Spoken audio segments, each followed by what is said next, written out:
आज हमारी capital gain की सेकंड क्लास है जी। जैसा माहौल बनेगा बेटे देख लेंगे, या तो संडे लंबी क्लास रख लूंगा 4-5 घंटे की कैपिटल गेन की। हाँ जी। आज भी तो कल टैक्स था, अकाउंट्स भी है ना। हाँ, अकाउंट्स कल हो गया था, और एक और रीजन भी था, अभी क्लैशिंग चल रही है, एक दो बैच रुक रहे हैं अपने आप। सीएस का अकाउंट्स रुक गया, तुम्हारा भी हुआ। टाइम का भी हो नहीं रहा, मल्टीपल लेवल पे चल रहा है। तो इसलिए संडे बुलाना पड़ेगा, जो मेरे को समझ आ रहा है कि जब भी क्लास हो तो संडे बुला के वैसे करके कवर अप कराऊं। एनीवेज, मुद्दे की बात ये है जी। हाँ, शेयर कर। क्या आप मुझे बता सकते हैं कैपिटल गेन्स का चार्जिंग सेक्शन क्या था बच्चों? Very good. सेक्शन 45 ये कहता था, अगर एक कैपिटल एसेट है और अगर एक ट्रांसफर है और अगर प्रॉफिट हो गए तो कैपिटल गेन में टैक्सेबल हो जाएगा। कैपिटल एसेट की डेफिनेशन 2 क्लॉज 14 में थी, जो कि कहता था includes property of any kind, सारा लिखा था, stock in trade of FII. ठीक है। और एक और चीज लिखी थी, specified units of mutual fund, वो जो है 1423 के बाद। मुद्दे की बात ये है कि इंक्लूड पार्ट में दुनिया जान की सारी बातें आ गई थी। एक्सक्लूड एक्सक्लूड के अंदर क्या हो गया था सबसे पहला? Stock in trade of business और प्रोफेशन, लेकिन कौन सा स्टॉक बाहर नहीं हुआ था? Stock in trade of FI. दूसरा, पर्सनल मूवेबल इफेक्ट बाहर हो गया था, पर गोल्ड ज्वेलरी, आर्कियोलॉजिकल कलेक्शन ये सब बाहर नहीं हुआ था। रूरल एग्रीकल्चरल लैंड बाहर हो गया था। गोल्ड डिपॉजिट बॉन्ड्स बाहर हो गए। तो आपकी कैपिटल एसेट की डेफिनेशन हो गई थी। ट्रांसफर की डेफिनेशन अभी हमने नहीं देखी, वक्त आएगा देख लेंगे। फिर हमने देखा था कि एक कैपिटल एसेट जो होता है, या तो वो शॉर्ट टर्म कैपिटल एसेट होता है या तो वो लॉन्ग टर्म कैपिटल एसेट होता है। शॉर्ट टर्म कैसे डिसाइड होता था? जनरली 24 महीने थे, लेकिन 3 एसेट के लिए 12 महीने।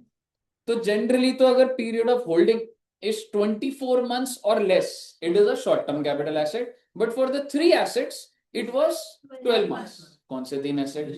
Listed securities listed on economic stock exchange, second units of UTI और इक्विटी ओरिएंटेड फंड्स, और तीसरा जीरो कूपन बॉन्ड। इनके लिए 12 महीने देखा जाता है 24 की जगह। और 3 एसेट ऐसे थे जो हमेशा शॉर्ट टर्म होंगे, कितने साल होल्ड कर लो। कौन कौन से थे? Unlisted bonds, unlisted debentures, market linked debentures. दोबारा अनलिस्टेड बॉन्ड, हाँ, स्पेसिफाइड म्यूचुअल फंड्स। ठीक है बच्चे। इसके अलावा अगर कोई एसेट अगर वो शॉर्ट टर्म नहीं है तो वो ऑटोमेटिकली क्या बन जाएगा? Long term. बात ऐसी है जी कि कैपिटल एसेट का शॉर्ट टर्म लॉन्ग टर्म जब हो जाएगा तो भाई साहब इसके ऊपर गेन निकाले जाएंगे। गेन कैसे निकलेगा? सेल कंसिडरेशन लेस वो ब्रोकरेज माइनस हो जाएगी। ठीक है, necessary expense to make sale, तो उसको net sale consideration less cost of acquisition, cost of improvement, और आपके long short term capital gain, gross short term capital gain, और 54 की एग्जेम्पशन हो जाएगी। लॉन्ग टर्म के अंदर बात इतनी हो जाएगी, सेल कंसिडरेशन आ जाएगी, लेस ब्रोकरेज के खर्चे हो जाएंगे। इसके बाद जो लेस होगा वो क्या होगा? Index cost of acquisition. Indexation इसलिए होती है, बहुत पुराना होता है तो इन्फ्लेशनरी ट्रेंड लगा दिया जाता है। ठीक है, उसके बाद लेस होगा इंडेक्स कॉस्ट ऑफ इम्प्रूवमेंट, और फाइनली क्या आ जाएगा? Gross long term capital gain. Exemption दे दी जाएगी 54 की, क्या है उस पर अलग 2-3 क्लास चलती। यहाँ तक क्लियर है बच्चे? अगर आपको यहाँ तक क्लियर है तो आई थिंक हमने इधर तक ही करा था। और एग्जाम्पल्स बनाए थे वो सेल के कि इंडेक्स कैसे हो। Asset acquired before 1/4/2001. If any capital asset is acquired before 1/4/2001, the assessee has the option to take its cost of acquisition higher of the following. यानी कि आप अपनी कॉस्ट दोनों का जो हायर आएगा, पहला क्या था? एक्चुअल कॉस्ट, दूसरा fair market value on 1/4/2001, but the fair market value can not exceed stamp duty value, जो भी हायर है वो आप ले लेंगे। Option to take fair market value is not available in case of intangible asset and depreciable asset, but option to take fair market value is available in case of bonus shares. सही टेगा नहीं आता? Very very very good. अब मैं आपके साथ कुछ बातें करूं, और आइए वो एग्जांपल्स भी बनाते जाएंगे। इंडेक्सेशन की बात पहले बता दूं।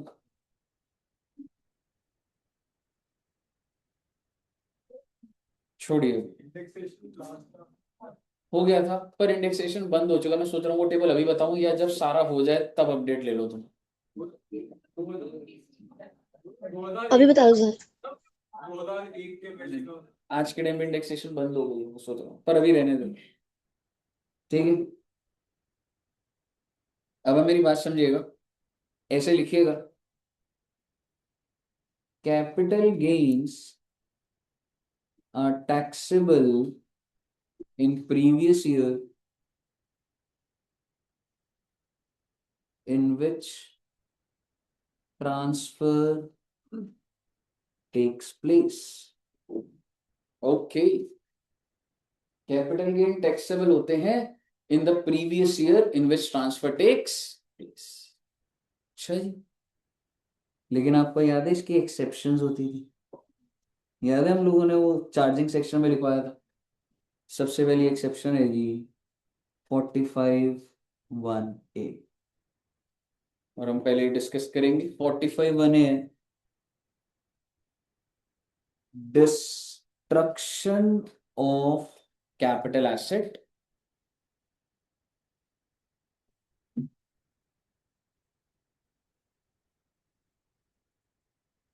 एंड उस वजह से आपको क्या मिल रहा है, रिसिप्ट ऑफ इंश्योरेंस।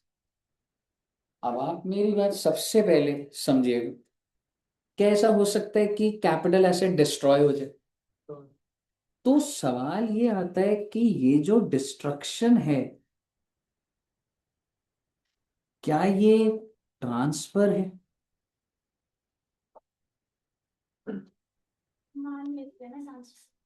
हाँ। अब अगर मैं आपको बोलूं, अगर तो तुमने इंश्योरेंस कराई हुई है तो ये ट्रांसफर है, और अगर नहीं कराई हुई तो सरकार तेज है, सरकार कह रही है अगर इसकी इंश्योरेंस ही नहीं है और अगर इसकी बिल्डिंग गिर गई तो इसको तो नुकसान है, तो उसको ट्रांसफर बोलो ही नहीं।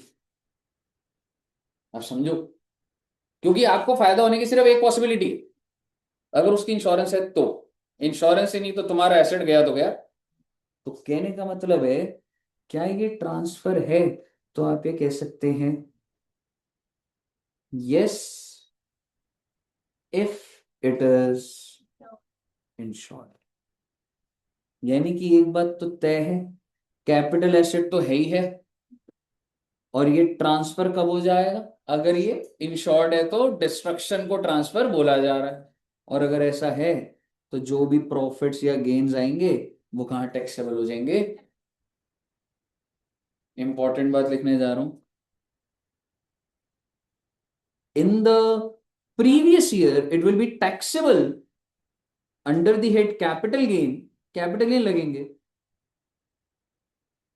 इन the previous year in which insurance claim is received.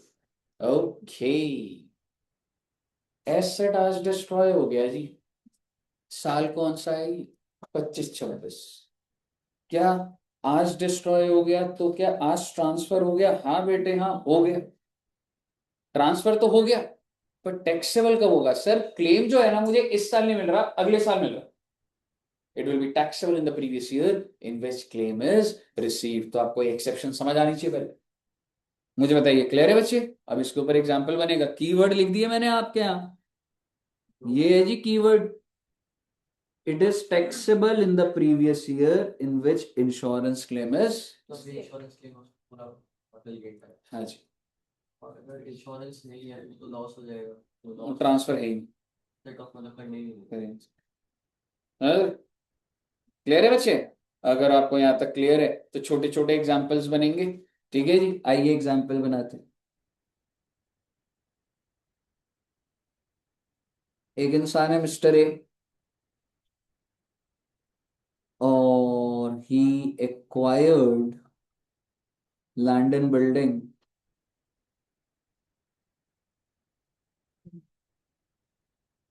On 1/8/18 और 25 lakh.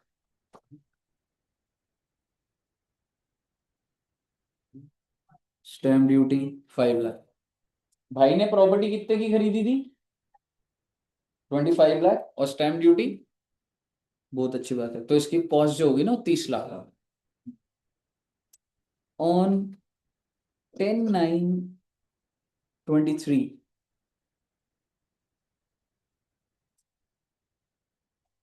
London building was destroyed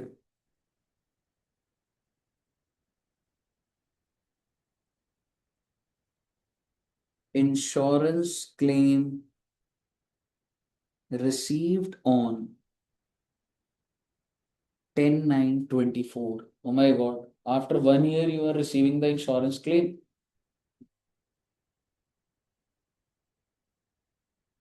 कितने रुपए? That is 80 lakhs. Compute capital gains for 23-24. 10 and 24. आराम से सुनिएगा जी बात। सभी बच्चे टेलीग्राम पर है। मैं इंडेक्सेशन वाली अब आपके साथ एक्चुअल जो टर्म्स होती है वो शेयर कर रहा हूँ।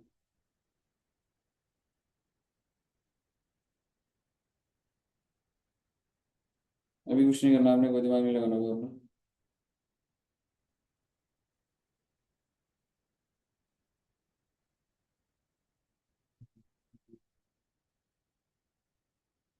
एक मिनट बच्चे बस।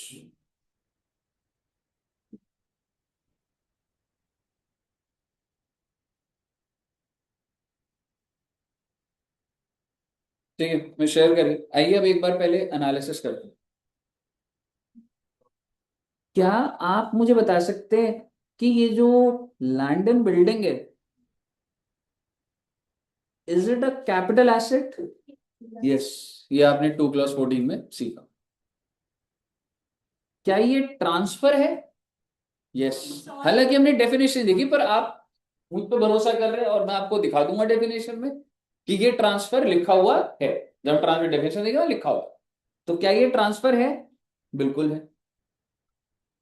तो क्या कैपिटल गेन्स लगेंगे? हाँ जी, कैपिटल गेन और कैपिटल लॉस तो बिल्कुल लगेंगे। ठीक है, अब सवाल ये है कि साल जो इंपॉर्टेंट है वो है बच्चे, लेकिन जब डिस्ट्रॉयड हुआ है उसको भी मैंने एनालिसिस करना है। Can you tell me in which previous year it got destroyed? 23-24। 23-24। तो मैं ऐसे क्वेश्चन में भी लिख सकता हूं कि ये कौन सा साल है, 23-24। तो मैं आपको ये कहना चाह रहा हूं, पहले तो 23-24 की टैक्सेबिलिटी क्या कुछ होगी? क्या कोई कैपिटल गेन्स लगेंगे? नहीं नहीं लगेंगे। सर। नहीं लगेंगे, लेकिन इसके बारे में हम लिखेंगे। और हम लिखेंगे that although transfer took place in 23-24, transfer हो चुकी है जी। Transfer took place in 23-24, but nothing will be taxable under the head capital gains because the insurance claim is not received in 23-24.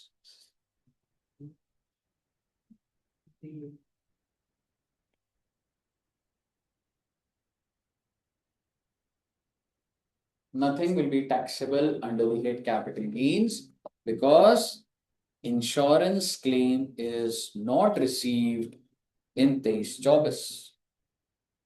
Clear है बच्चे? अब मैं अगले साल पर आऊंगा 24-25 ना, ध्यान से।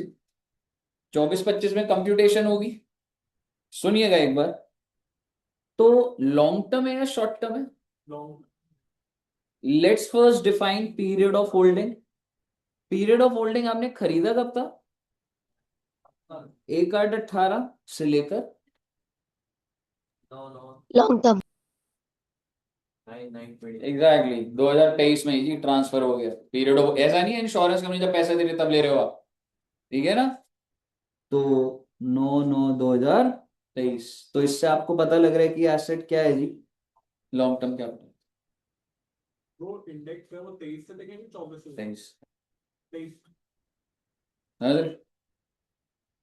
अब आपको पता लग गया ठीक है, लॉन्ग टर्म है, लॉन्ग टर्म कैपिटल गेन्स होंगे। तो आप मुझे बताइएगा सेल कंसिडरेशन कितनी? 80 लाख है जी।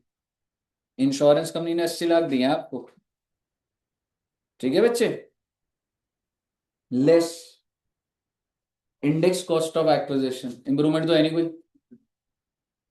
कॉस्ट कितने की आपकी? 30 lakh. CII of, exactly, CII of transfer, ऐसा मत करिएगा कि जब टैक्सेबल हो रहा है वो साल। CII of which year of 23-24 divided by CII of acquisition that was 18-19। तो निकाल दीजिए ना, आपके पास टेलीग्राम में सीआईआई ऑफ 23-24 और 18-19 होगा जो एक्चुअल है, निकाल दीजिए कॉस्ट, और आपका क्या आ जाएगा जी? Long term capital gains.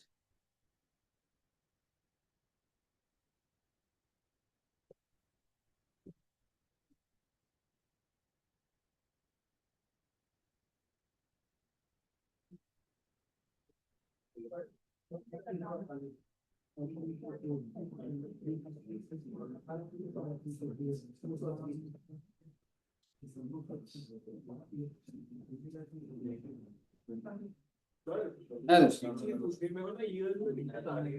मतलब जैसे मैंने कल किया है 18-19 का लेके और इसका 23-24 का लेके, बट मेरे को ये चीज पूछनी है कि जैसे 18-19 एक्सपायर हुआ तो मेरे को ऐसा कुछ तो नहीं देखना कि 17 के बाद हुआ या पहले हुआ।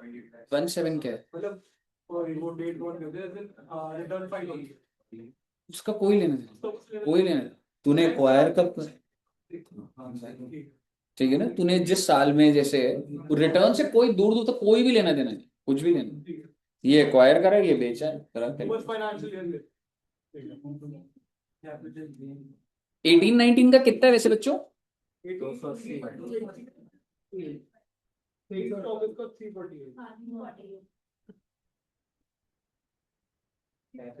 348 35,28,500 टेबल याद नहीं करनी पड़ती, गिवन होती है। 37,000 कितना आ रहा है जी?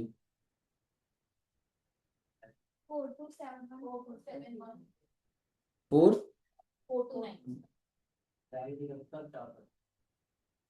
बोलिए जी। All clear clear, very good. ये हो गया आपका पहली एक्सेप्शन, बहुत अच्छी बात है। आइए नेक्स्ट एक्सेप्शन पे चलें। 45 सबसेक्शन 2, हेडिंग लिखिएगा, conversion of capital asset into stock in trade. 45 subsection 2,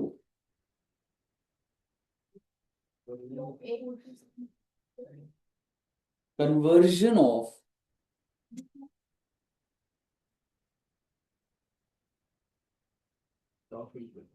capital asset into stock in trade।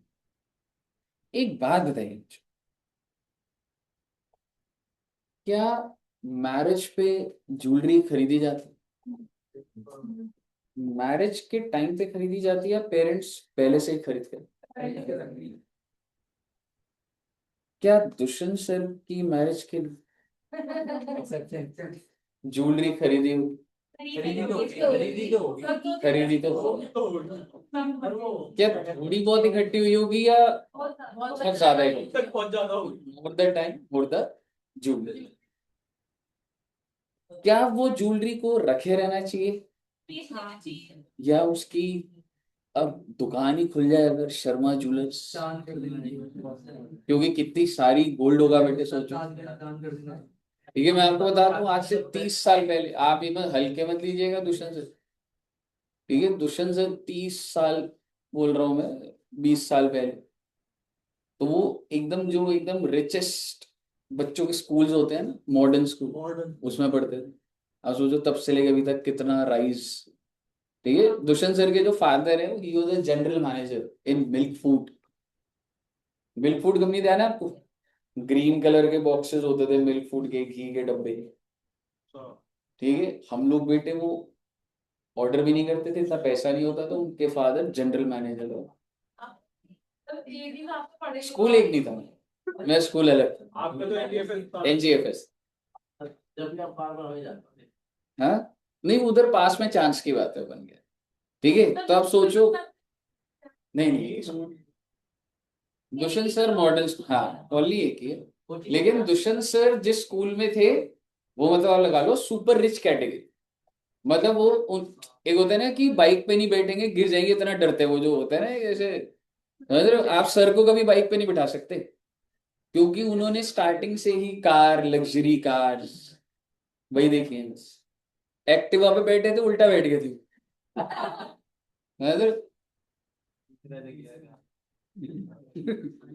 ठीक है, तो आप मुझे बताइए कि क्या दुष्यंत सर के पास बहुत सारा गोल्ड होगा?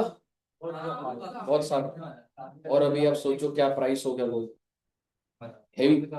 कितना हो गया मालूम है? 1,69,000। ठीक है, तो अब उनको, तो दुष्यंत सर के घर में जो गोल्ड है, क्या वो कैपिटल एसेट है? कैपिटल एसेट है बच्चे? तो उनके घर वालों ने सोचा कि अब नहीं देख रहे, और अब एक काम करो, इतना सारा गोल्ड है, दुकान खोल ले, ज्वेलरी की शॉप। हाँ, जैसे आप तनिष्क ज्वेलर्स, पीपी ज्वेलर्स, उतना स्टॉक मतलब घर पे अगर पड़ा है तो शॉप खोलना भी सही रहता। ठीक है, तो आप मुझे बताइए, दुष्यंत सर के घर में जो कैपिटल एसेट है, जो ज्वेलरी है, अगर वो शॉप में चली जाए, सर शॉप तो दुष्यंत सर की ही है, तो क्या इस पर कोई कैपिटल गेन लगेगा? Answer is yes.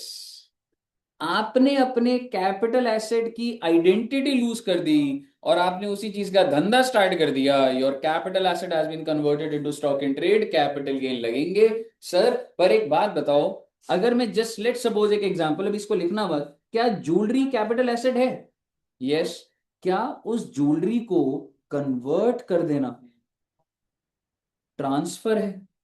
दुकान से बिका नहीं है अभी, सिर्फ कन्वर्ट, मतलब घर पे जो ज्वेलरी थी, इधर शॉप खोल दी और वहां पे ज्वेलरी रख दी, तो क्या वो ट्रांसफर है? Answer is yes. और अगर है तो कैपिटल गेन लगेंगे भाई। और एक बात अब आपको और भी चलेगा सर, अगर वो दुकान से बिक गए तो पीजीबीपी भी लगेगा, बिल्कुल लगेगा, उसकी इंप्लीकेशन भी देखेंगे। समझ रहे हो? तो आप एक चीज समझिए कि मान लीजिए ये सर का घर है, लग्जरी घर, पिंक कलर।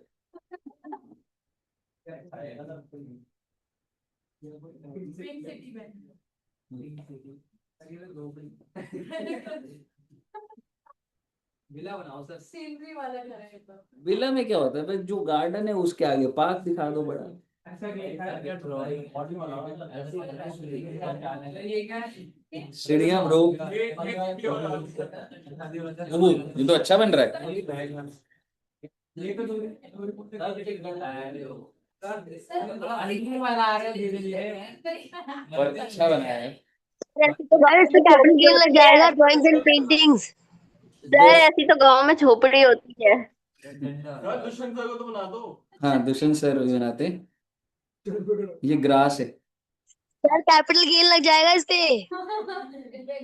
नहीं, ग्रास वैसे ना ऐसे बनते।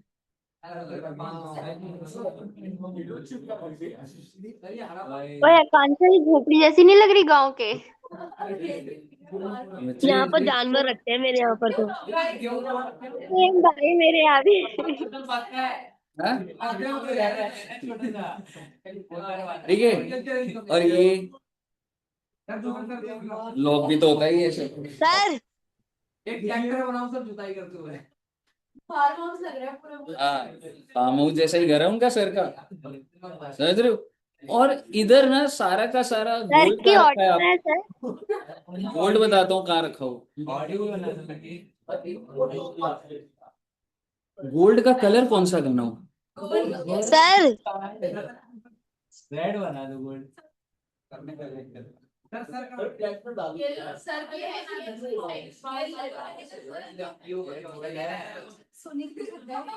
नहीं ऐसे ही लिख देता हूँ बस मैं, अब ना ड्राइंग खराब होती जा रही है। गोल्ड लिखा है सिल्वर क्या सर? हाँ ठीक है, गरी गोल्ड का है, पिंक गोल्ड। दुष्यंत सर की फोटो बनाऊं किधर, ये वो करते टाइम घास हटा रहे और वो वैसा। ये जो रुक रुक। सर 4 बार ही देना। 4 बार आप तो रामू काका बना रहे हो। ये भी बने नहीं थे, तुम पहले से सोच के बैठी थी। सब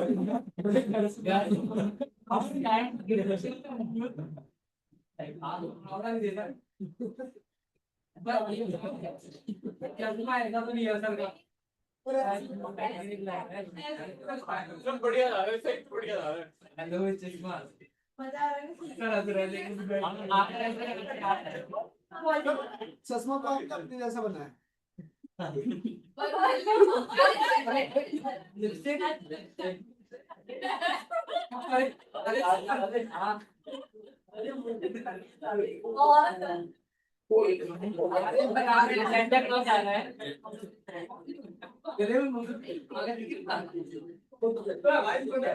बड़ी दाल की ये छोटा पैंट है।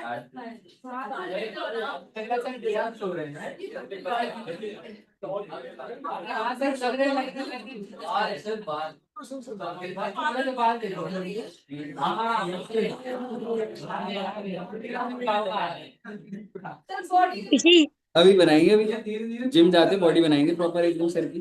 बोल, तेरे को ये देख के कुछ याद नहीं आ रहा? कार्टून में मोटू स्क्रीनशॉट पतलू लेके ना वाला ग्रुप में भेज देना सर को। बताओ यार, तुम हाँ स्क्रीनशॉट भेज दोगे सर मेरे पीछे पड़ जाएंगे इसके बाद। सर तो जिम जाते हैं ना, एकदम वी शेप बनाऊंगा सर की।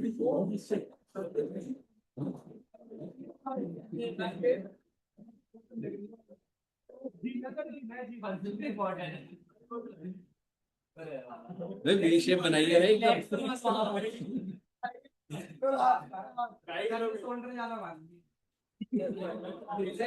शोल्डर तो बनाए नहीं है।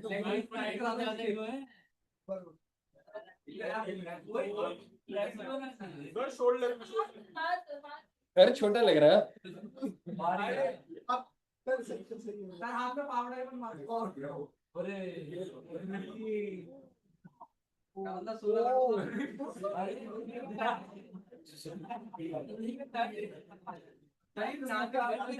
यार तुम क्या करवा रहे हो यार, मैं इतनी देर में।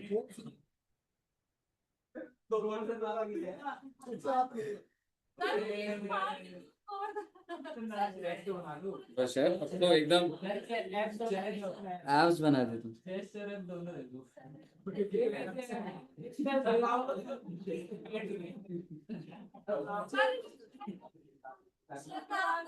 मैं नहीं लिख रहा ना, सर मेरे पीछे पड़ जाएंगे। आप सिर्फ फोटो भेज दो उनको, हाँ? पहचान जाएंगे। ठीक है, नाम मत बताना ना, कोई बोलना वो मैं कुछ नहीं लिख रहा, मैं सिर्फ लिख रहा हूँ संत आदमी।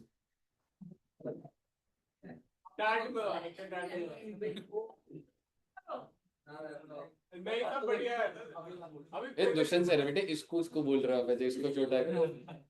सर आपको बताऊं, हाँ जी। मैंने ना पूरी मेरे की रिकॉर्डिंग कर ली जैसे ड्राइंग आ रही थी। हाँ, पर बहुत अच्छी ड्राइंग बनी है।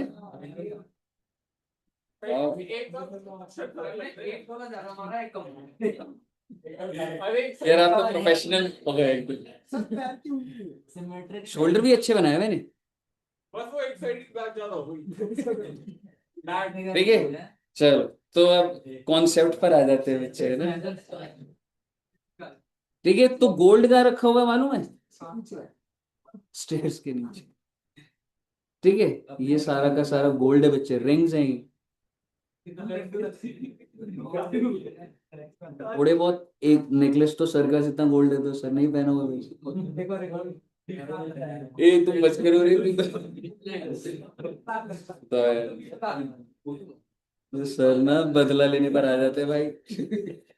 ठीक है, अच्छा अब आप एक चीज समझिएगा, तो बेसिकली आप मुझे बताइए, अभी ये सारा गोल्ड कहां पर है? कह सकता हूं सर के घर पर। अब जब ये सर के घर से एक शॉप पर गया, शॉप पर किस पर गया? सर ने दुकान खोली, शर्मा जूलर्स,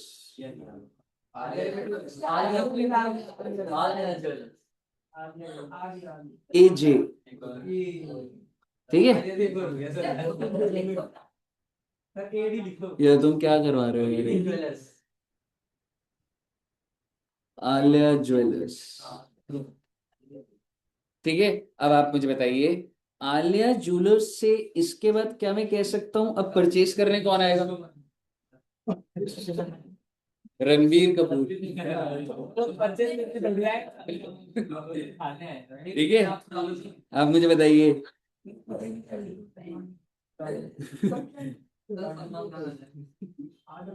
रणवीर कपूर, आपने वो एनिमल का लास्ट सीन देखा? चाकू लेके जो आ जाता है, ठीक है। तो आप मुझे बताइए, क्या आपका कैपिटल एसेट सबसे पहले स्टॉक इन ट्रेड में कन्वर्ट हुआ? सिर्फ इतने पॉइंट पे हुआ बेटे, बिकने की बात नहीं कर रहा मैं, ठीक है। और दूसरा क्या हो जाएगा, जब आप अपनी दुकान से इसको बेचोगे तो यहां पे कौन सी इंप्लीकेशंस लगेंगी? पीजी। और यहां पर कौन सी इंप्लीकेशन लगेंगी? Capital gain. अब मेरी बात ध्यान से सुनिएगा भाई साहब, सर ने ज्वेलरी खरीदी 1, 10, 15 को, ठीक है। मान लो आपने ज्वेलरी, अमाउंट नहीं लिख रहा अभी, एक एग्जांपल तो बनाएंगे, चलो अमाउंट भी लिख देता हूं, अब इतना अवयव हो गया तो 5 लाख रुपए की ज्वेलरी खरीदी। और सर ने सोचा कि भाई अब मैं एक काम करता हूं, जितना भी, अच्छा क्या मैं कह सकता हूं मेरा कैपिटल एसेट है, तो सर ने बोला कि इसको कन्वर्ट कर देते, ठीक है, और एक शॉप खोल लेंगे। तो शॉप कौन से दिन खोली? 10, 18, 19, इस दिन दुकान खुली है जी।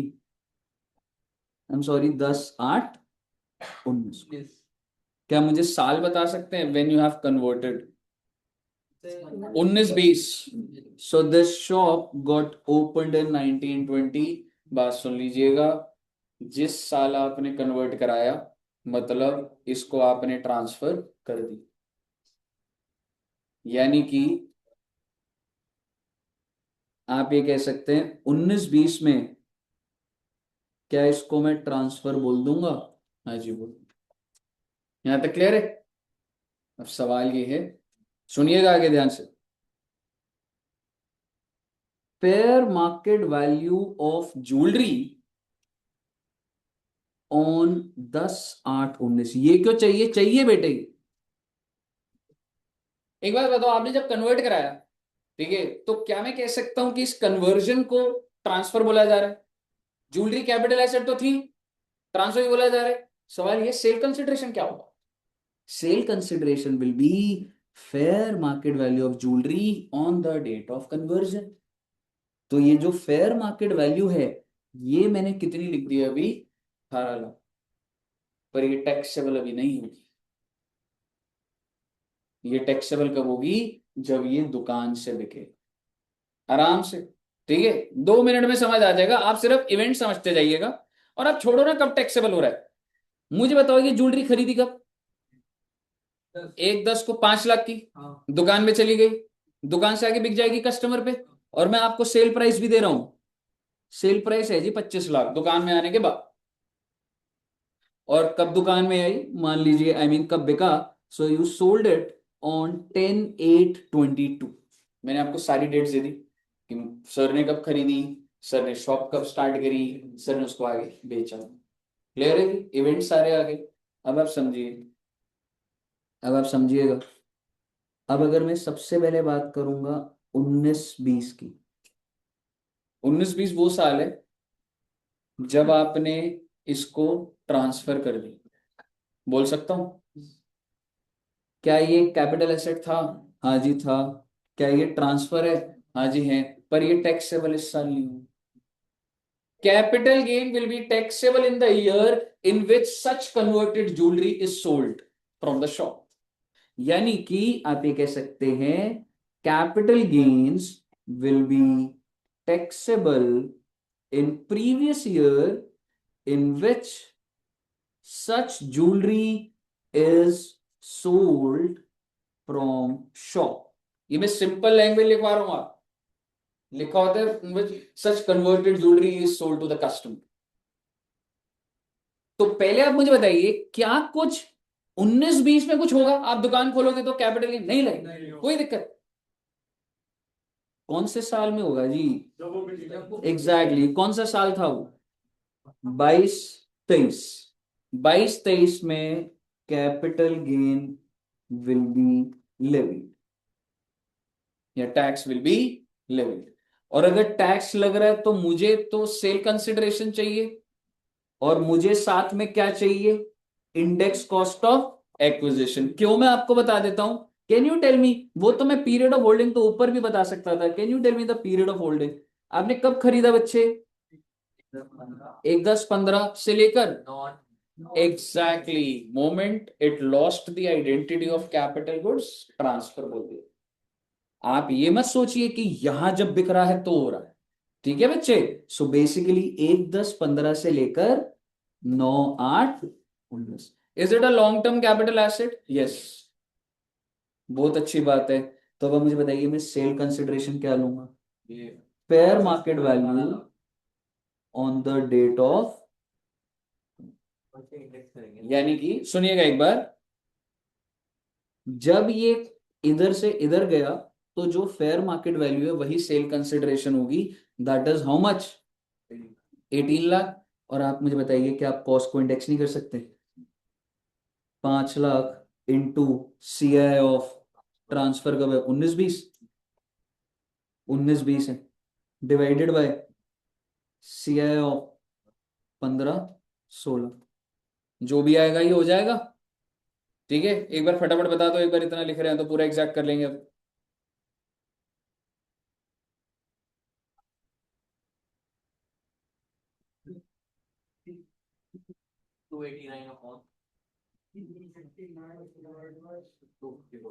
टू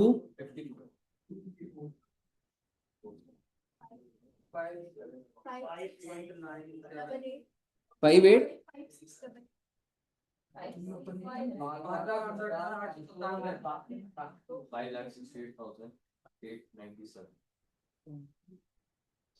कितना आगे बच्चे?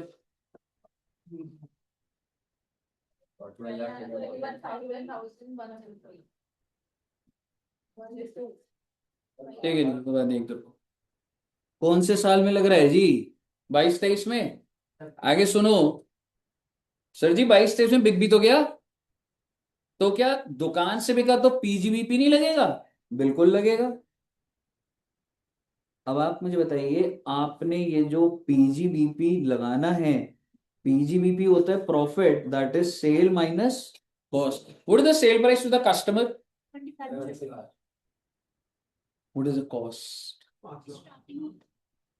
भाई देखो बात ऐसी है, अगर दुष्यंत सर ने दुकान को कितने में बेचा, यही तो हो रहा है। मेरे घर से दुकान में जा रहा है तो मेरा सेल क्या माना जा रहा है? मैंने 18 का बेचा दुकान को, तो दुकान ने भी तो 18 का खरीदा होगा। जो ऊपर की सेल है वो बिजनेस की कॉस्ट हो गई। Makes perfect sense. तो बेसिकली आपकी कॉस्ट क्या हो गई बच्चे? जो ऊपर आपका सेल कंसिडरेशन है वो आपका माइनस हो जाएगा बच्चे। तो इसका मतलब आपका PGBP में कितना टैक्सेबल हो जाएगा? 7 lakhs would be taxable under the head PGB। Different है ना वो। जब घर से वहां गया, जब मैं ये बोल रहा हूँ मेरे घर से जब उधर गया है तो सेल इतनी है, तो बिजनेस के लिए तो वही कॉस्ट होगी। जो मैं कैपिटल गेन के लिए सेल ले रहा हूँ वही तो बिजनेस के लिए कॉस्ट हो जाएगी उन्हीं गुड्स की, कई हिसाब से। चाहे तो फेयर मार्केट वैल्यू ना दिखाए फिर दिखाना पड़ेगा, ये सब चीजें होनी चाहिए, डेट ऑफ कन्वर्जन और ये सब होना चाहिए। नहीं, जैसे कई बिजनेस है जैसे अगर आप चीजें को घुमा रहे हो और अनऑर्गेनाइज लेवल पे चल रहे, छोटे लेवल पे, किसको बता रहे हैं? बट जैसे अगर बड़ी शॉप हो गई जैसे तनिष्क तो आपको करना डॉक्यूमेंट। बताइए, क्लियर है बच्चे? तो ये आपकी सेकंड एक्सेप्शन हो गई थी, दैट इज 45 सबसेक्शन 2। अब आप इसके नीचे ना एक पेज छोड़ देना, जो अगला होगा 45 सबसेक्शन 6, वो थोड़ी देर बाद होगा। एक पेज पूरा। हाँ जी बना दो बिल्कुल बेटे। देखो ये कॉस्ट और ये सब तो बनाई दी मैंने ईयर वाइज, ये तो लिखना ही है। सर की फोटो रहने देना, बाकी तो बना लो। बना भी दिए थे, फोटो पर डाल दे। डाल दिए। डाल दी।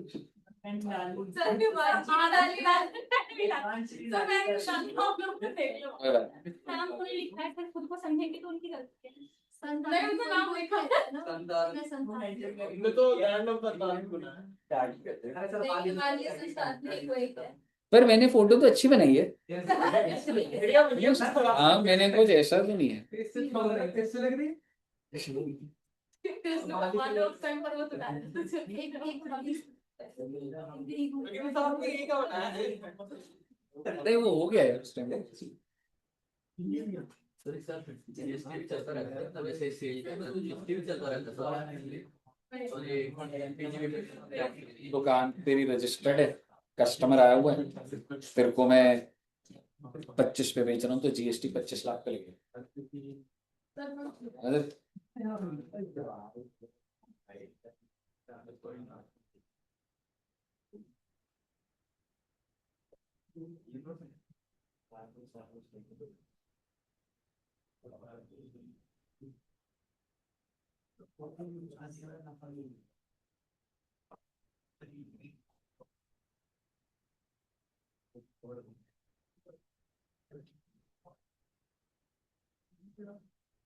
सर सुनो करना।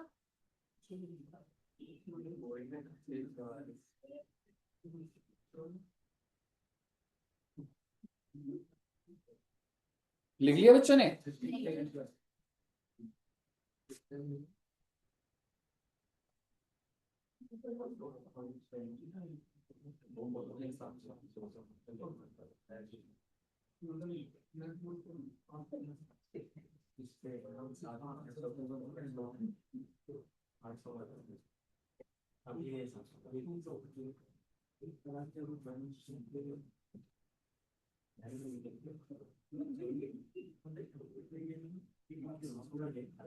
ओके कहाँ पे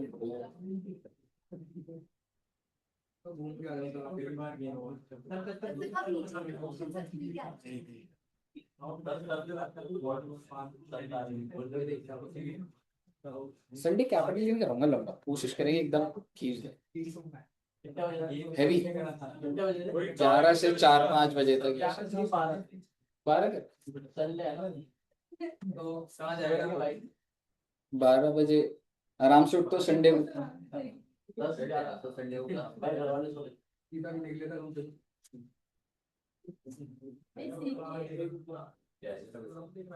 कैपिटल गेन जल्दी खत्म हो गया तो मजे हो जाएंगे,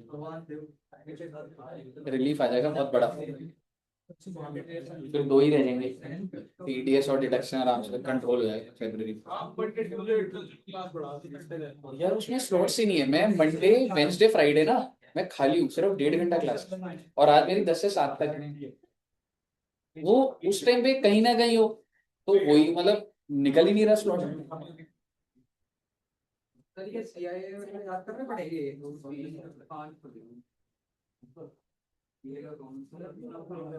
कल भी स्केड्यूल आएगा, अगर कुछ बनेगा तो मैं लूंगा, पर वो मतलब अगर तो शेड्यूल डेली बनता है। अभी के लिए हो रहा है क्योंकि एक बैच क्लोज हो रहा है, दूसरा आ रहा है, तो अभी वो हो रहा है डबल डबल। और 20-25 दिन की प्रॉब्लम है, फरवरी की प्रॉब्लम। जब इनका लॉट खत्म हो जाएगा तो अवेलेबिलिटी एकदम हो जाएगी।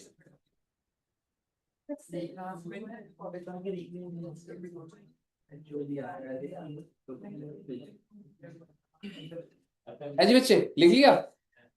एक पेज छोड़ देना, 45 सबसेक्शन 6 हेडिंग डाल लो, compulsory acquisition of capital asset. हाँ जी, एक पेज छोड़ना है। ये लिखने के बाद हाँ, कंपल्सरी 45 सबसेक्शन 6। ये 45 सबसेक्शन 2 था। 45 subsection 6 is compulsory acquisition of capital asset। जब्त कर लेगी जी सरकार आपकी जगह को, तो क्या उसको भी ट्रांसफर बोला जाता है, हाँ जी बोला जाएगा। ठीक है, कैसे टैक्सेबिलिटी होती है वो देखेंगे उसकी। Section 45 sub section 6। बस अब मैं आपको थोड़ा सा डिफरेंट फ्लेवर, एक कुछ थॉट प्रोसेस देना चाहता हूँ।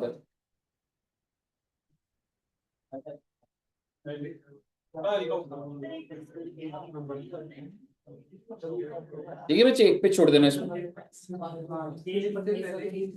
हाँ 45 सिंगल पेज, जिस पेज पे भी है, नॉट फ्रंट बैक, इसके लिए एक पेज छोड़। अगली क्लास में आऊंगा इस पे, करने को भी कर सकते हैं, बट अभी मन दूसरा टॉपिक कराने का भी, इसी के लिए छोड़ना है। इन्होंने पेज छोड़ के हेडिंग लिखी। पेज छोड़ी नहीं थी।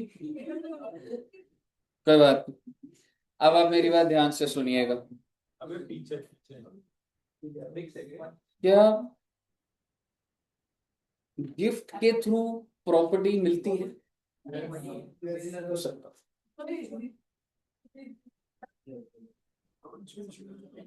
तो क्या वो ट्रांसफर होता है? मान लो अगर मैं आपको अपनी प्रॉपर्टी दूं, बिल्कुल पूरी बात तो सुन लो। चलो मान लीजिए आपके पास जो प्रॉपर्टी है आपने मुझे गिफ्ट करी,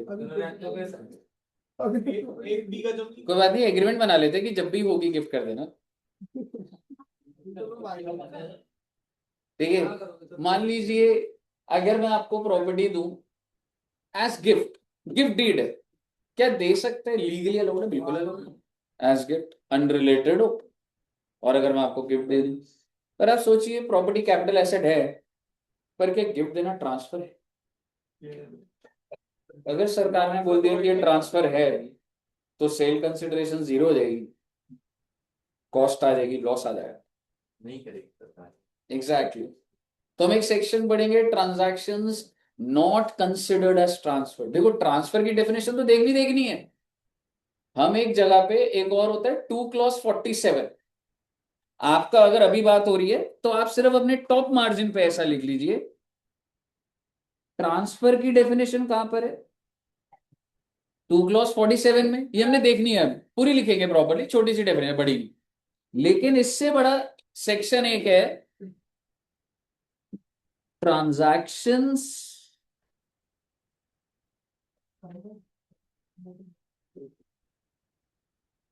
नॉट कंसिडर्ड एज ट्रांसफर। कुछ ट्रांजैक्शंस होंगी जिनको नहीं माना जाएगा कि वो ट्रांसफर है। कौन से सेक्शन में? Section 46 and 47। आपसे मैं अभी जनरली 47 की बात कर, 46 एकदम अलग है, लिक्विडेशन ऑफ कंपनी पे, आपको वो सब लिखने की जरूरत नहीं है।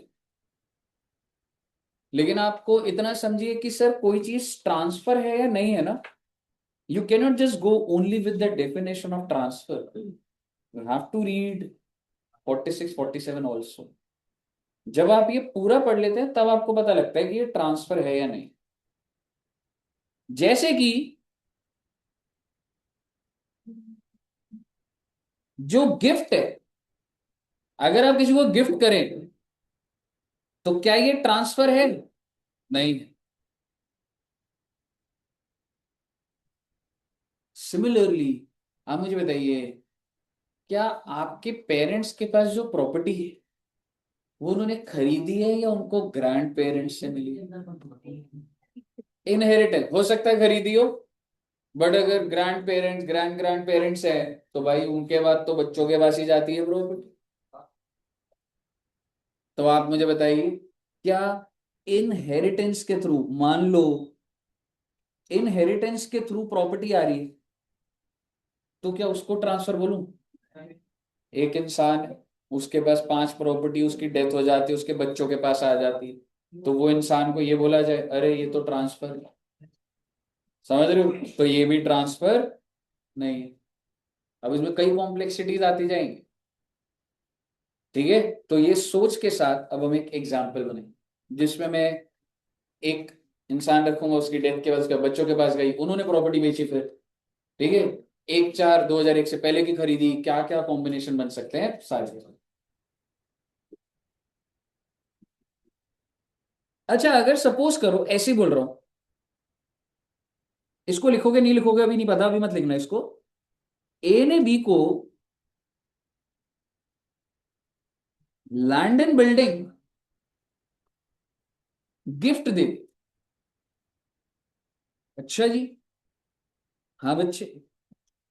और अभी मैं सोचिए, land and building is a general thing, मैं ज्वेलरी भी दे सकता था, कोई भी कैपिटल एसेट की बात कर रहा हूँ, शेयर, सिक्योरिटीज। ठीक है, ए ने बी को लैंड एंड बिल्डिंग गिफ्ट कर,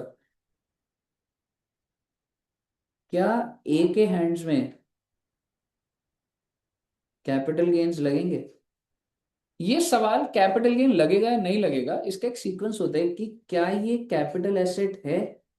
कैपिटल एसेट तो है सर, क्योंकि land and building is a capital asset. दूसरी बात, क्या ये ट्रांसफर है? ये ट्रांसफर है या नहीं है, इसके लिए आपको 2 clause 47, सेक्शन 46, 47 पढ़ेंगे, और उसका कंक्लूजन आपका आएगा कि ये ट्रांसफर नहीं। इसका मतलब क्या कैपिटल गेन लगेंगे? आंसर इज नहीं। यानी कि एक बंदा जो कि गिफ्ट करता है उसको घबराने की जरूरत नहीं है, पहली बात तो ये हुई।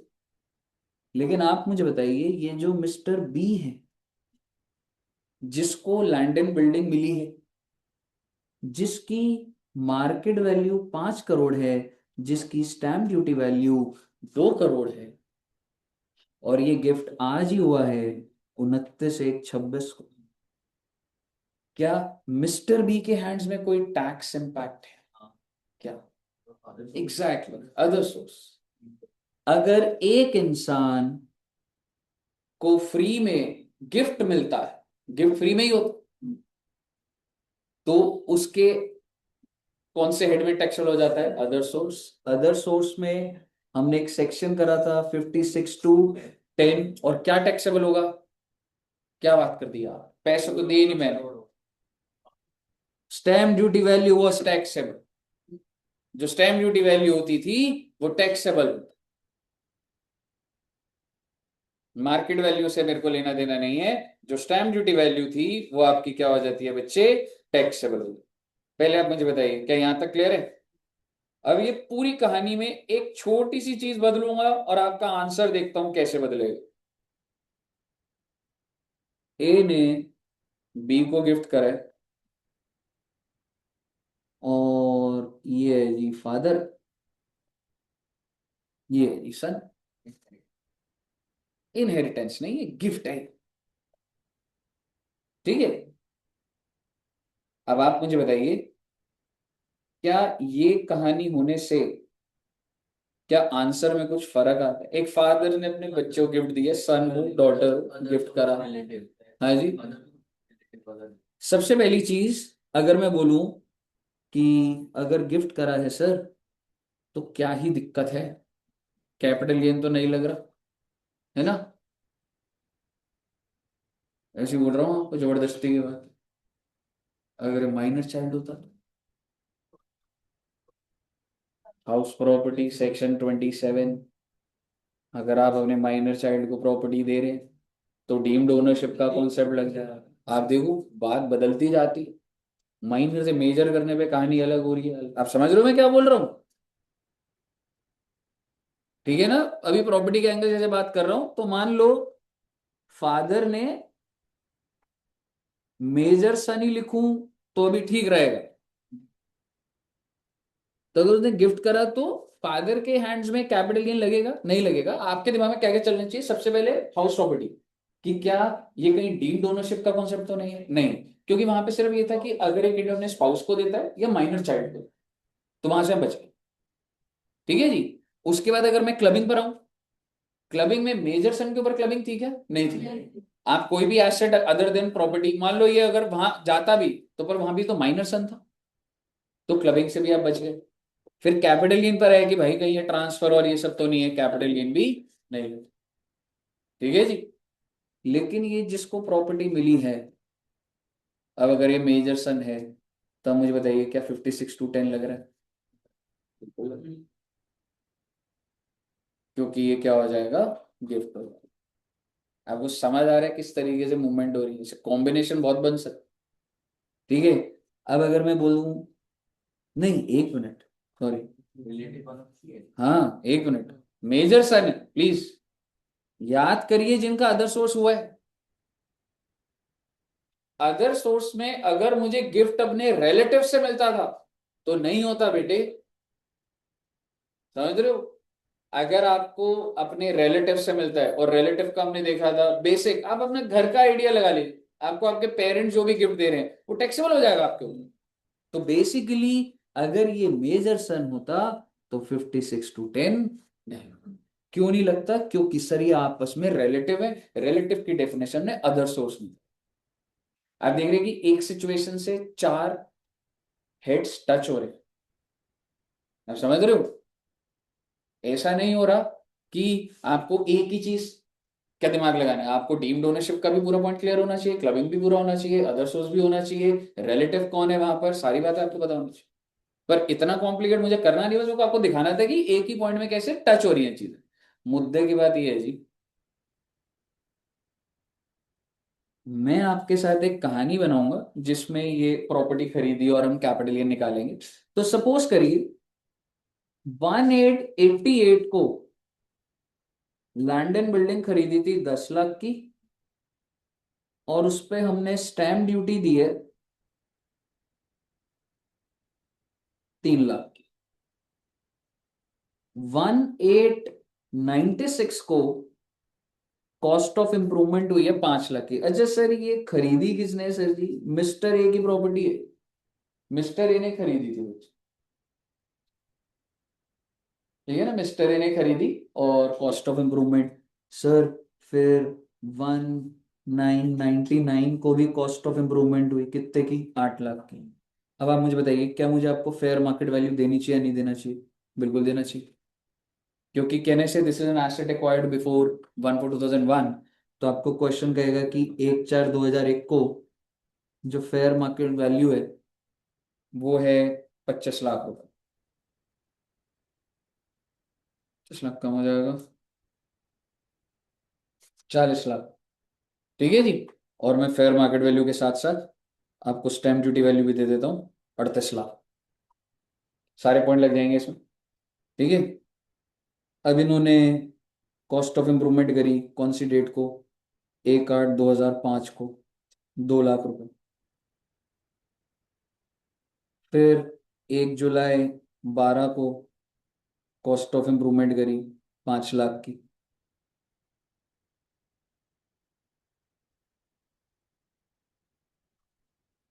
On 1/10/18 mister A died.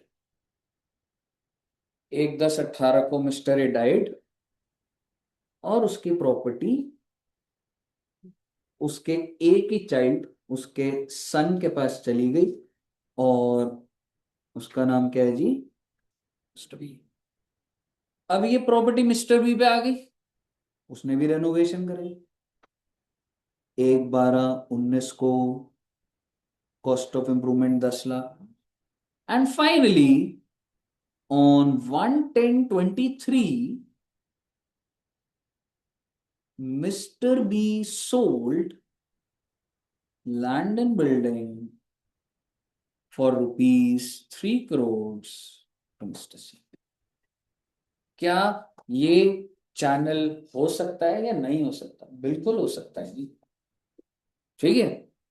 तो अब हम सोचते हैं पहले प्रॉपर्टी का ओरिजिनल ओनर कौन था? Mister A. तो जब मिस्टर ए की डेथ हुई, क्या मैं मिस्टर ए के हैंड्स में कैपिटल गेन्स को टैक्सेबल करूंगा? इसका सवाल का जवाब यह है कि सर देखो एक कैपिटल एसेट तो है, पर डेथ होने पे इनहेरिटेंस के थ्रू जाना is not transfer, therefore mister A के हैंड्स में कोई भी कैपिटल गेन इम्प्लीकेशन नहीं। तो अगर मैं बात करूं पहले मिस्टर ए की, ठीक है, तो आप ये कह सकते हैं कि it is not transfer as per section 47। मैं आपको 49 लिखा हुआ दिखा दूं कि ये ट्रांसफर नहीं है as per section 47, therefore no capital gain implications in the hands of mister A. क्या ये बात आपको क्लियर है? बात ये है जी, मिस्टर बी पे तो लगेगा। कहानी तो पूरी देखनी पड़ेगी हमें, पर एक बार जब जरूरत होती है निकालने की तभी तो बैक ट्रैक निकाला जाता है। तो मिस्टर बी पे लगेगा कौन से साल में?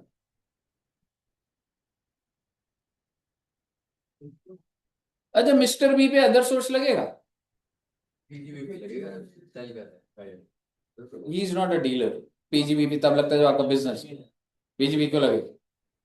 मैं आपको ये कह रहा हूं, डेथ होने पर ये जो प्रॉपर्टी मिस्टर बी को मिली, अदर सोर्स इम्प्लीकेशंस पूछ रहा हूं आपसे, नहीं लगेगा, because it is receive from the relative. अगर आपको अपने रिश्तेदार से मिल रहा है तो अदर सोर्स नहीं लगता। अगर ये अनरिलेटेड होता, तो लगेगा। मिस्टर ए ने डोनेट कर दिया, तो लग जाता जी। समझ रहे हो? आप मुझे बताइए, क्या फर्स्ट पॉइंट पहले बताइए, क्या मिस्टर ए पे तो नहीं लग रहा और उधर अदर सोर्स भी नहीं लग रहा। अब सवाल ये, मिस्टर बी पे कैपिटल गेन लगेगा? लगेगा, जब बेचोगे तभी लगेगा। कौन से साल में बेच रहे हो? 23-24 में।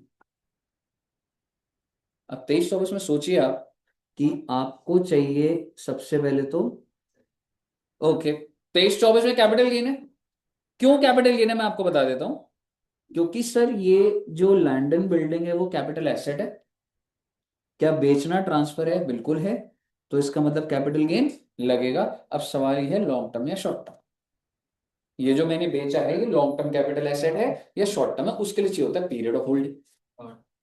और अगर मैं आपको बोलूं what is the period of holding, जब इसको प्रॉपर्टी मिली तब, या from the date on which his father acquired.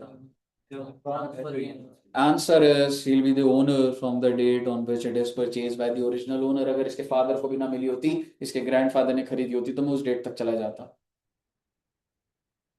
क्योंकि आप एक चीज समझिए, यहाँ पे कॉस्ट क्या लूंगा? कॉस्ट क्या है यहाँ पे मेरी? 0। तो जब मैंने बेचा 3 करोड़, तो मैं कॉस्ट किसकी पकड़ूंगा? जिसने खरीदा। तो जहां से कॉस्ट वहां से पीरियड। ये लाइन लिखवाऊंगा आपको, सारी जगह पे अप्लाई होगा आपका ये। भाई तुम छोड़ो, तुम period of holding, sale price क्या है? 3 करोड़। कॉस्ट क्या है?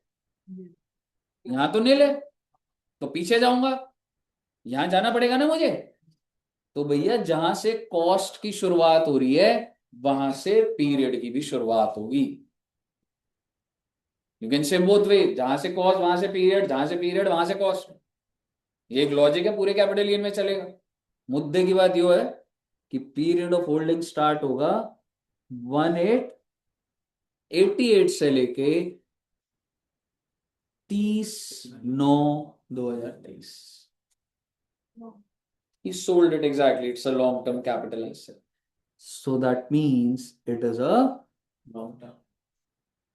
पहले यहां तक क्लियर है? इसका मतलब सर सेल कंसिडरेशन लेगा, ये बहुत अच्छी बात है। और वो तो आसान है, सीधा सीधा 3 करोड़ ब्रोकरेज होती, मैं माइनस कर देता उसको बस। सवाल ये है, इंडेक्स कॉस्ट ऑफ। अब सवाल ये है कि मैं कॉस्ट कौन सी पकड़ूं? सर कॉस्ट के लिए अभी अभी मैंने आपको बताया इधर तो है नहीं, तो कॉस्ट क्या पकड़ूंगा? कितनी बन रही है वैसे की? 13 lakh. But is it a asset acquired before 1/4/2001? So in this case you have the option to take cost और fair market value, whichever is higher.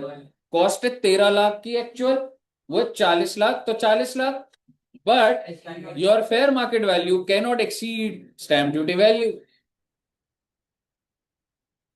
तो सर कितनी कॉस्ट आएगी बेटे? Into CI of 23-24, CI of 2001-2000, जो कि हमेशा 100 होती है। आप वो जो टेबल देखेंगे वो 2001 ऑनवर्ड स्टार्ट हो। अगर आपको उससे पहले का सीआई दिया भी हो तो आपको उसको नहीं लेना है। सीआई एबॉलिश हो चुका है इस पीरियड से पहले। सीआई की कहानी यहां से स्टार्ट होती है। यहां तक क्लियर है? पहले पहले मुझे बताइए, कॉस्ट क्लियर है? अब मैं बात कर रहा हूं less index cost of improvement. Sir जी इंप्रूवमेंट भी करी थी फादर ने, तो ये इंप्रूवमेंट, ये इंप्रूवमेंट, ये इंप्रूवमेंट, ये इंप्रूवमेंट, 4 है, एक और। तो 1/4/2001 से पहले की सारी इंप्रूवमेंट को इग्नोर करा जाता है, चाहे वो पुराने ओनर ने करी, चाहे आप एग्जिस्टिंग ओनर कर रहे हो। रजिस्टर के टॉप पे लिख दीजिएगा, cost of improvement before 1/4/2020, sorry 1/4/2001, cost of improvement before 1/4/2001 is to be completely ignored।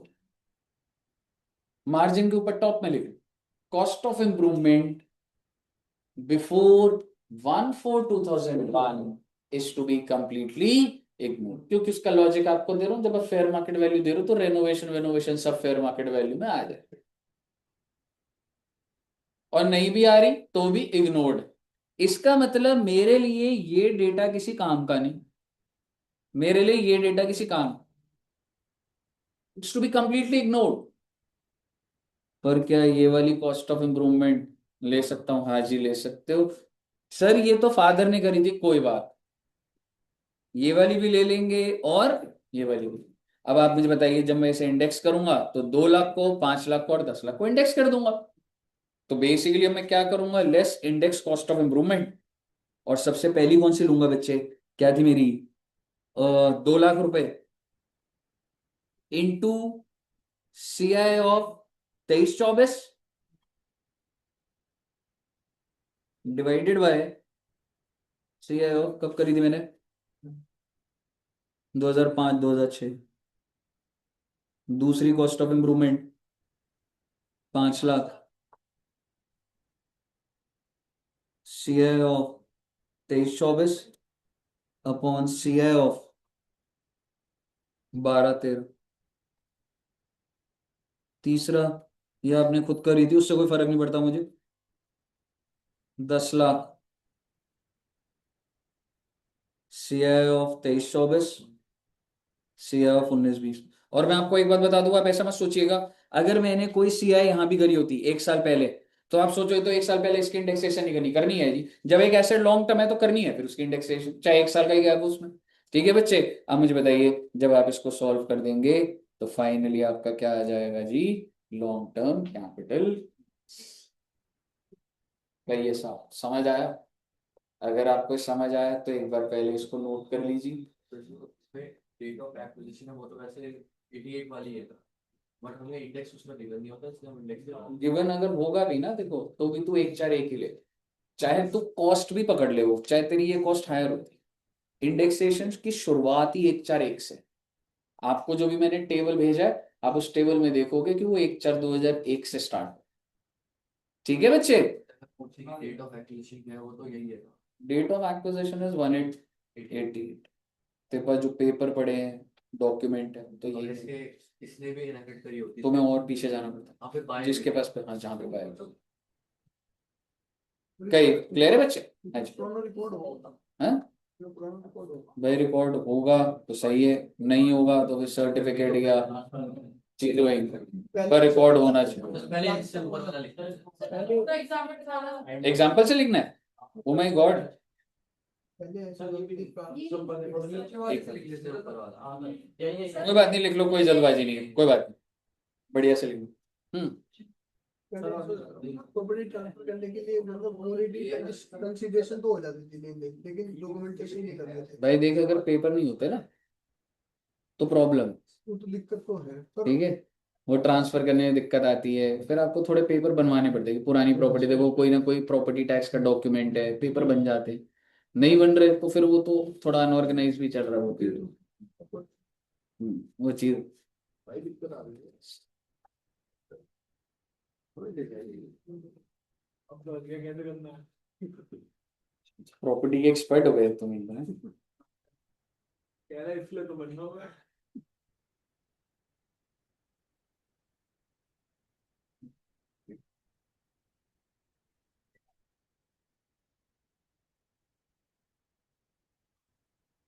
लिख लिया बच्चों? अगर भाई यस मैम कह रहे हैं,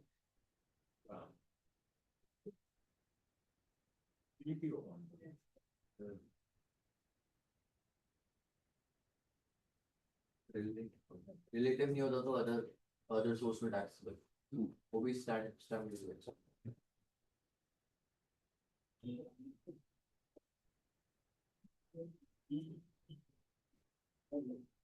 पर ऐसा कोई क्वेश्चन नहीं आता ना जैसे मैं सारे ही डाल दे होते हैं फर्स्ट क्वेश्चन। सही होता है सही में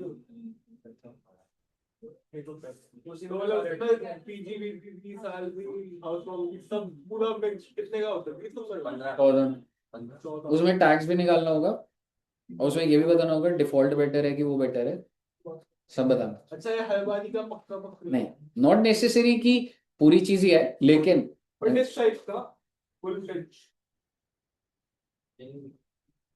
वो बाकी सारे छोटे छोटे पॉइंट्स और एमसीक्यूज बाकी पॉइंट ठीक आए थे डीटी के, कोई ऐसा नहीं। आप तो देखो ज्यादा डिफिकल्ट है ना यार देख, उस टाइम पे करने के एंगल से there can be a straightforward question, तो वो इंस्टीट्यूट नहीं देते। मतलब तुम अभी देखोगे एक चैप्टर हो गया तेरा, तू देखेगा तो बोले हाँ ठीक है। टाइम पर पूरा डेटा अप्लाई करना विद डिफिकल्ट एप्लीकेशन ना, that makes it tough. Sir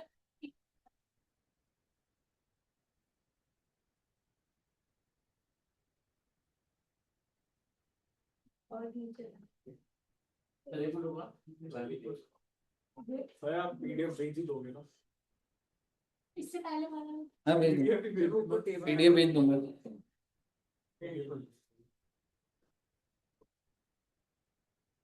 ये हो गया सर भी जो अपना जो अपने एग्जांपल बनाया था उधर हाँ जी,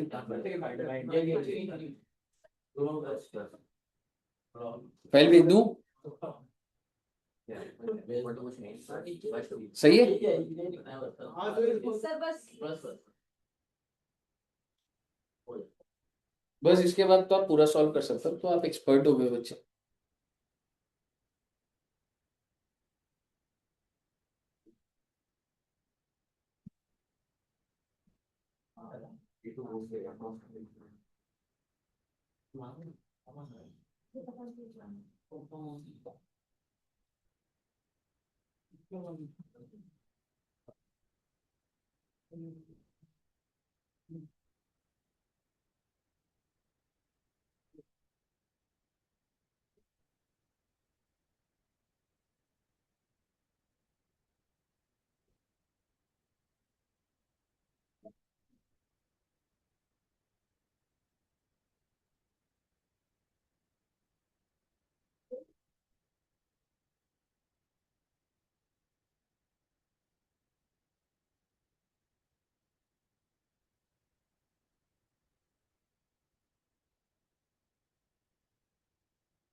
जी,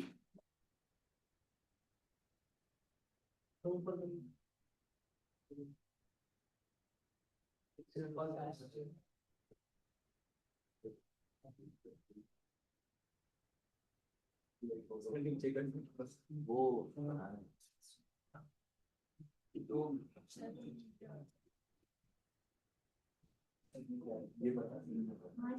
ये लो ये।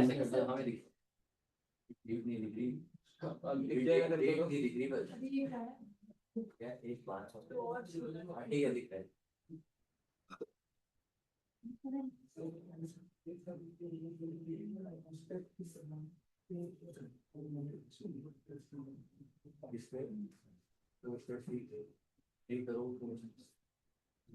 तीन बजे जो टैक्स की क्लास है, जो सितंबर की होगी बच्चों, आपका प्रीवियस ईयर असेसमेंट ईयर पता था? वो लिखवा दिया था मैंने, राउंडिंग ऑफ टैक्स 288 288 कुछ था।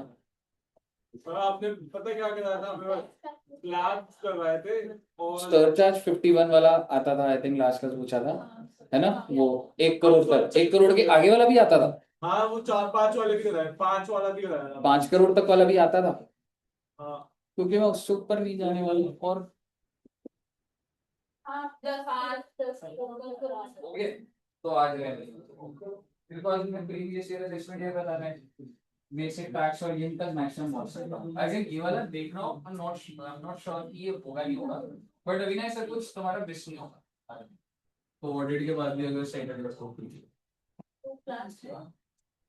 जब अभी खत्म हो 2:30 कंफर्म कर रहा है, ठीक है, जब ऑडिट खत्म हो रही होगी ना तब फिर मैं खोलूँ।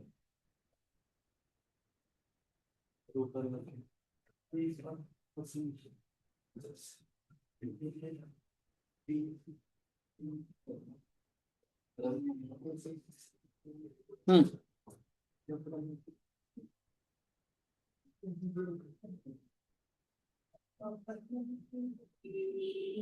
हाँ जी आकांक्षा जी, बोलो बोलो।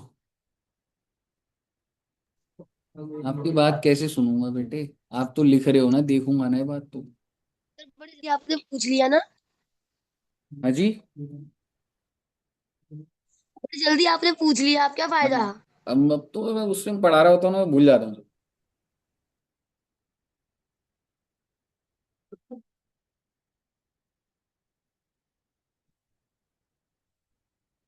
लिख लिया। ये क्या रे, सारी फोटो भी खींच लिया आपने।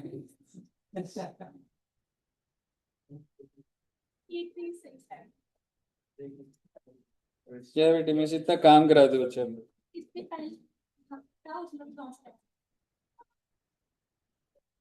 अभी एक बार जब अभी हो जाएगा ना फिर भेज दूंगा।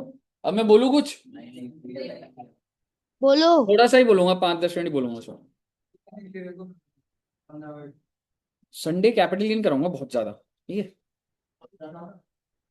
मतलब ऑलमोस्ट ऐसा है कि 70% खत्म हो जाए, 70% खत्म करानी। तब देख लो हाँ बैड हो गया सब कुछ है, नहीं नहीं तो ज्यादा ज्यादा ओवरलोड के तो अभी करवा देंगे। आपकी तो कैपेसिटी बहुत है जी, 12 12 to 4 या 25 ऐसे।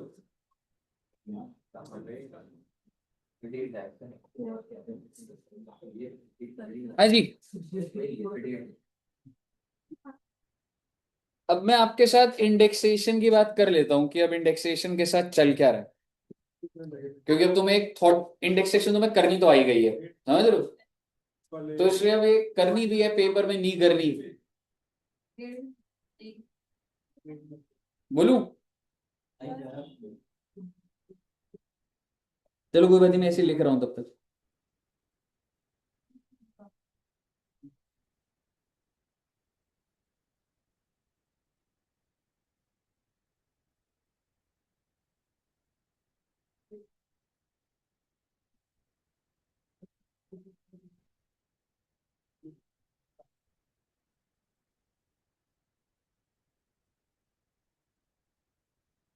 हेडिंग इंडेक्सेशन और नहीं कुछ ही मत डाल, बस लिखना ऐसे ही लिख लो जगह। हाँ जिस नहीं, एक एनालिसिस पॉइंट है बस, इंडेक्सेशन लिख सकते हो, ठीक है, इंडेक्स।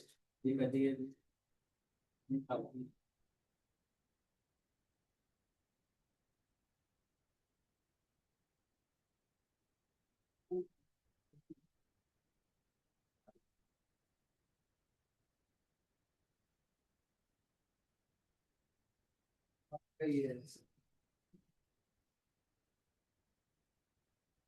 अभी बनाना मत इसको, बना लिया था, फिर वो कट सकता है, मतलब वो वाली चीजें, टेबल अगर सही है, बना लो फिर बना लो कोई। नहीं नहीं तो कार्ड के दो से पड़े काट दिया सर, काट दिया।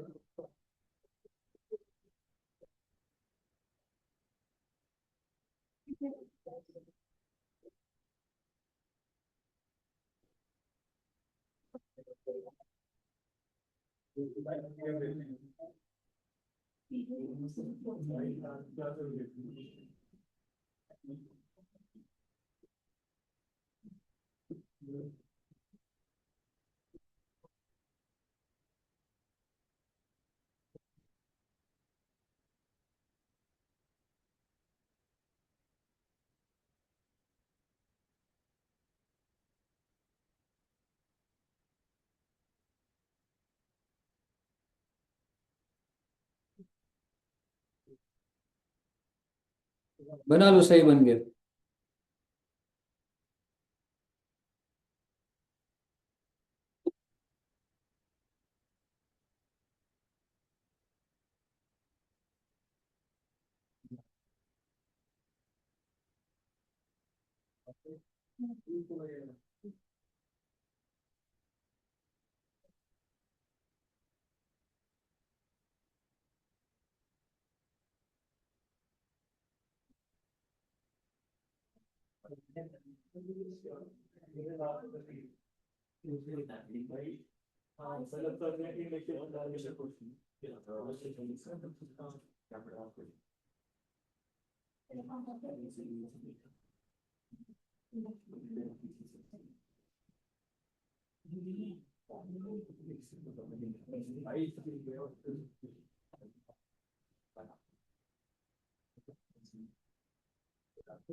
चलो हमारे पास ये ऑप्शन नहीं है। बस खत्म कर। खत्म तो चाहिए पर हमारे पास ऑप्शन नहीं है। उसके से अदर एसेट को नीचे ले जाना, पूरा एरो करके फिर बना।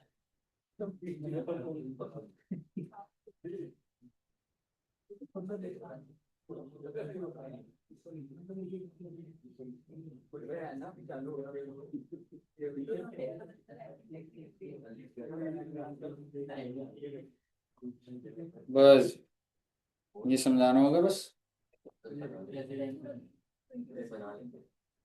जरा सा कुछ नहीं, हैवी नहीं, हल्का सा।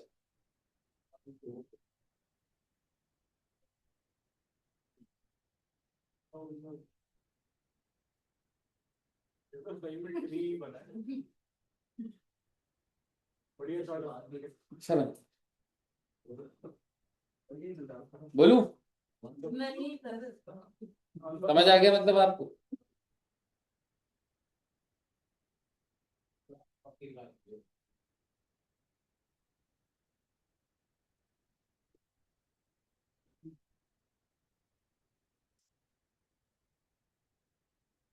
बस यही बात करनी है और बस फिर नमस्ते है जी, बात कर लेंगे।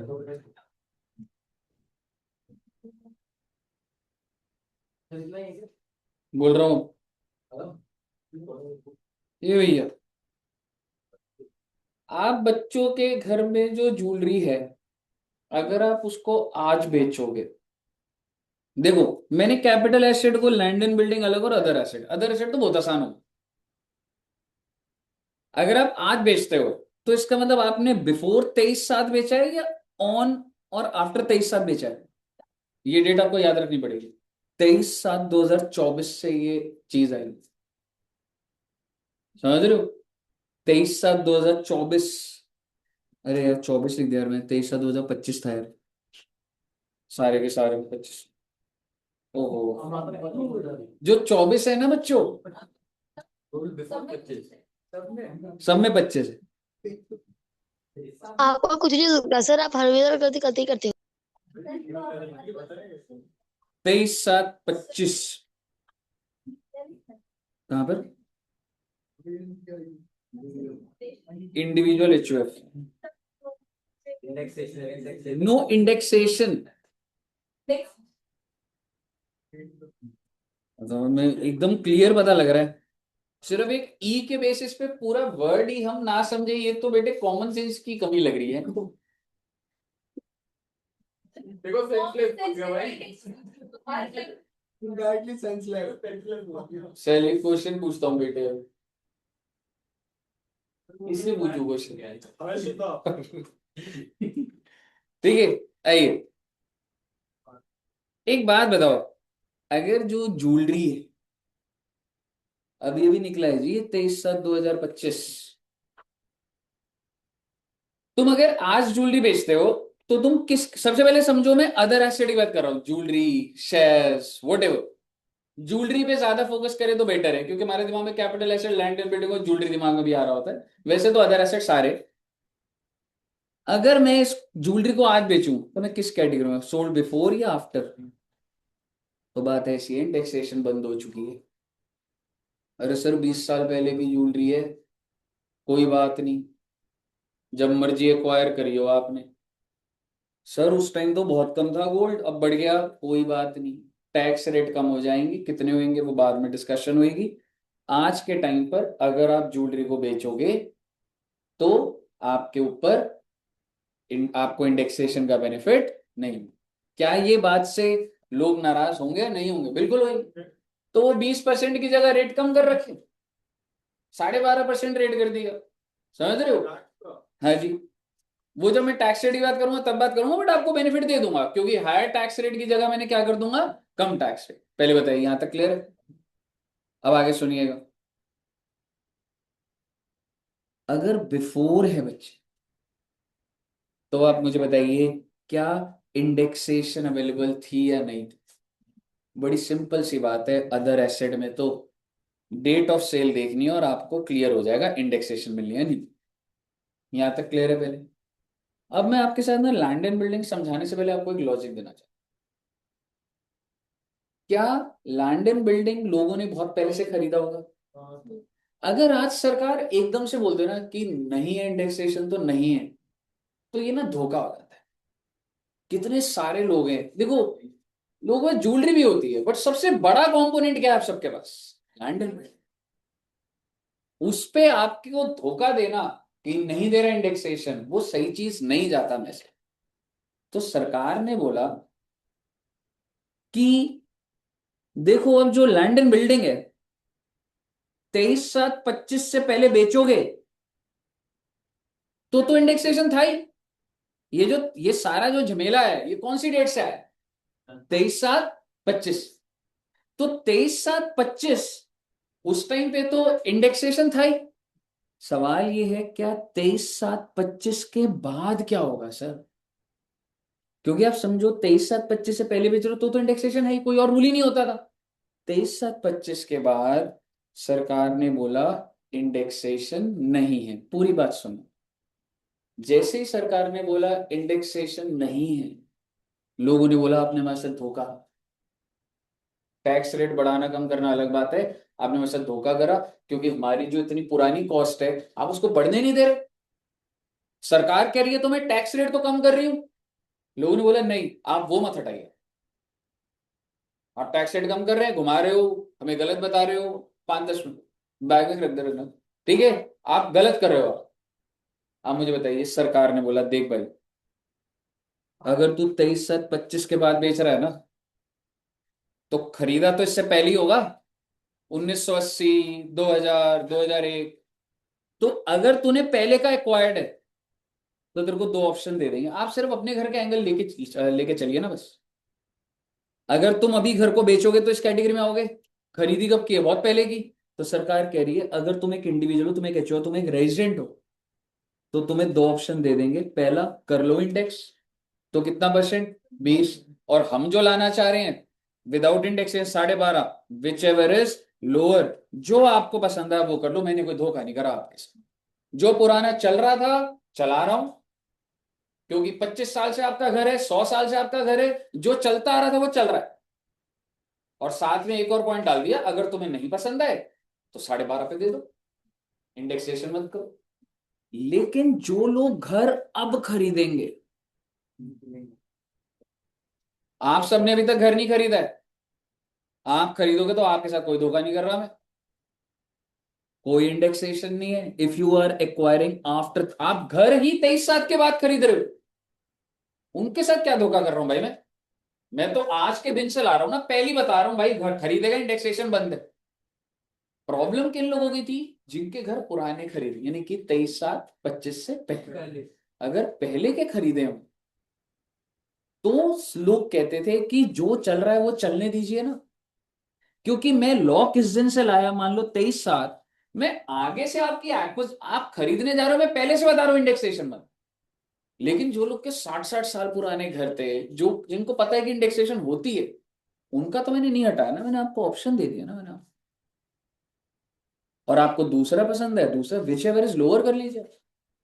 आप मुझे बताइए, क्या जिस घर में अब आप रह रहे हैं, अब आप देखिए वो किस कैटेगरी से आ रहा है, देखिए जिस घर में आप रह रहे हो, कैन आई से इट्स अ कैपिटल एसेट, वो एक लैंड एंड बिल्डिंग, ठीक है, उसको आपने कब बेचा? अगर तो बिफोर बेचा होता तो कोई बात ही नहीं है 23/7 से। लेकिन अभी बेचा थोड़ा ना हमने, लेकिन अगर हम अब बेचेंगे तो हमने उसको एक्वायर कब करा? 23/7/25 से पहले।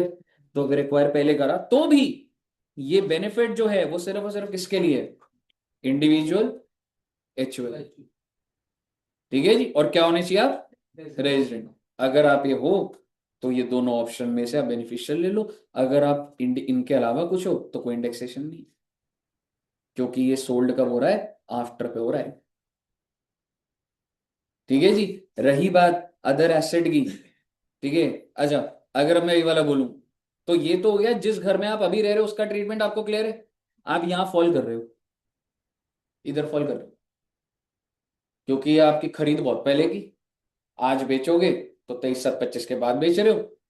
तो अगर दो ऑप्शन है, बिल्कुल है, दो ऑप्शन है, ठीक है जी। 23/7/25 से पहले बेच देते तो एक ही होता था, इंडेक्सेशन होती थी। लेकिन अगर आप घर जो है जो बाद में बेच रहे हो, है जी, क्या हो गया? बात की थी ना आपने। अच्छा अच्छा, ठीक है ठीक है, ओके, ठीक है। आप मुझे बताइए, अगर मैंने जब बेचा था वो क्या था? मैंने बेचा कब है? 23/7। और मेरा खरीदना की बात है, ये आपकी बात कर रहा हूं, आप सब प्रॉपर्टी खरीदेंगे, आप खरीदोगे कब? 23/7 के बाद ही। बेचोगे कब? 23/7 के बाद ही। आपके लिए कोई इंडेक्सेशन नहीं बची है, कोई धोखा नहीं करा सरकार ने आपके साथ।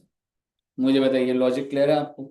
ये चीज आपको आराम से समझ आती रहेगी क्वेश्चन के अंदर। मेन मुद्दे की बात समझो, सरकार ने ये ऑप्शन सिर्फ पुराने वाले लोगों को दिया हुआ है जिन्होंने घर खरीदा, बाकी तो 23/7 के बाद बेच रहे हो, ज्वेलरी वैल्यू बंद है इंडेक्सेशन। बताइए, क्लियर है बच्चे? चलिए, तो इतना रखते हैं सर जी, और नेक्स्ट क्लास है फिर इसको आगे फर्दर बढ़ाएंगे। Okay, thank you very much, bye bye bye bye bye.